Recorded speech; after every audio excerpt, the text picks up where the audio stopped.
এক ভাই কমেন্ট করেছেন, ভাই মিনক্সিডিল ব্যবহার করলে চামড়া উঠতে থাকে খুশকির মতো, এটা কেন হয় জানাবেন।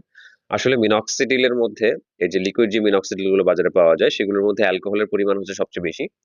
তো এই অ্যালকোহল করে কি, যখন আপনি দীর্ঘ সময় আপনার স্কিনে ব্যবহার করবেন, এটা জাস্ট হচ্ছে মাথা না, আপনি অন্য কোথাও যদি অ্যালকোহল ইউজ করে যান, দেখা যায় আপনার স্কিন ধীরে ধীরে হচ্ছে ড্রাই হতে থাকে। তো এই ড্রাই হওয়ার কারণে যেই মানে স্কিনের যে লেয়ার গুলো আছে, মানে চামড়া আস্তে আস্তে দেখা যায় এরকম শুকনো হয়ে উঠে যেতে থাকে, ঠিক আছে, শুকনো হয়ে যায়।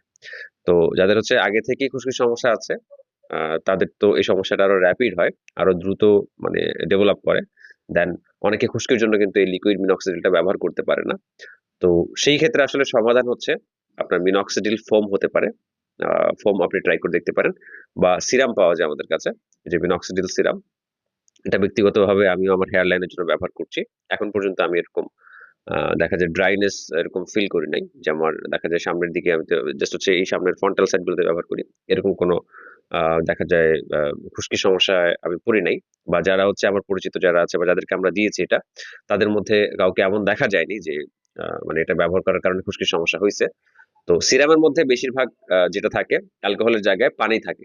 ঠিক আছে? আর ভেষজ উপাদান থাকে, দেন হচ্ছে বায়োটিন থাকে। দ্যাটস ওয়াই আ মানে এই যে যাদের হচ্ছে এই যে লিকুইড মিনক্সিডিল ব্যবহার করার কারণে খুশকিটা হয়, তাদের এটা ব্যবহার করলে খুশকির সমস্যা আ টা কমে যায়। কারণ এটার মধ্যে অ্যালকোহলের পরিমাণ একদম কম। ঠিক আছে?